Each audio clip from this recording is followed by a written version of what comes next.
Another boat carrying migrants has arrived in Dover, and this is of significant concern for the UK government, with the border force bringing these new migrants yesterday to our shores, and among the group were children, highlighting the continued humanitarian aspect of the issue.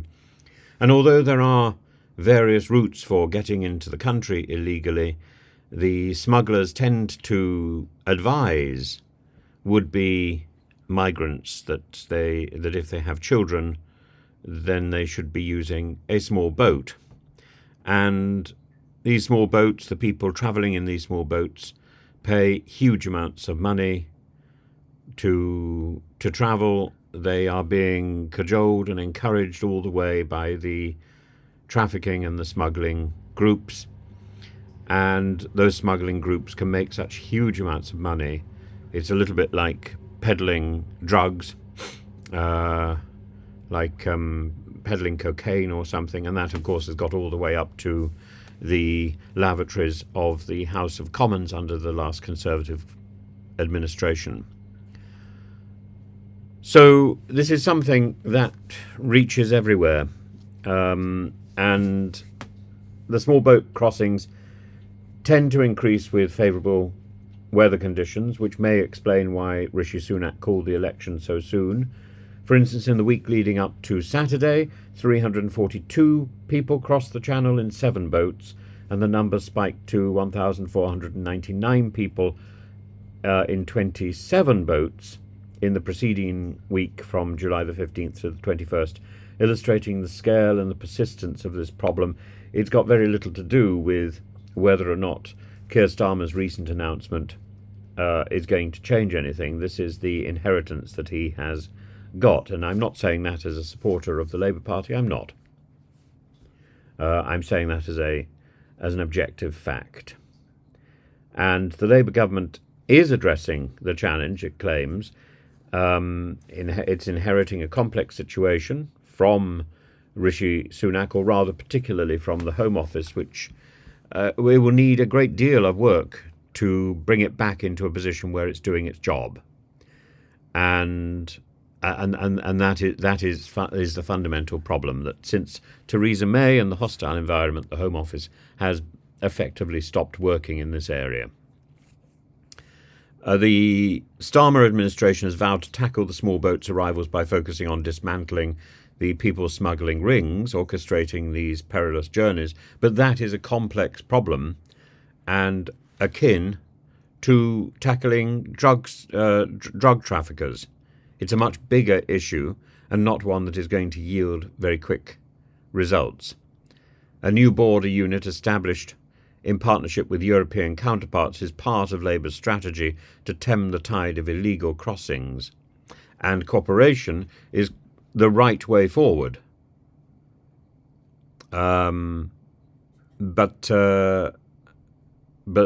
it needs to be complemented by revising the rules and providing safe and legal routes, which involve something like a consular staff and consular access in northern France, which would mean boats are useless, boats are unimportant, and the smuggling trade can disappear almost like that. If the purpose of coming to the UK is to claim asylum, then we can stop that. If the purpose of coming to the UK is to work illegally, that is much harder to stop. And a deterrent, as for example the Rwanda plan, is ineffective. What you've got to do is nip the problem. So the approach which Labour is now taking follows a grim reminder of the stakes involved.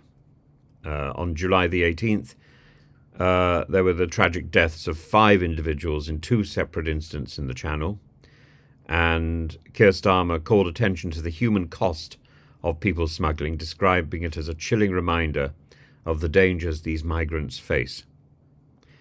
Additionally, there was a recent BBC investigation that has shed light on the inner workings of these smuggling rings, and journalists tracked down and exposed a series of smugglers, providing crucial insights into how these criminal networks operate. The expose supports the government's resolve to disrupt and dismantle these operations, but if BBC journalists can track down smugglers, why can't law enforcement agents do so? So the setting up better cooperation between our agents in the UK and agents in Europe may help to extend the reach of the law and to properly find, track down, and then arrest, detain these people who are suspected of ringmastering these organizations. It's not that difficult, surely, because the people who are involved in smuggling, the people who are leading this smuggling operation, they have to keep the same phone number, and so therefore it is trackable. They have to keep the same phone number because they've got all their clients and all the links that they want to maintain.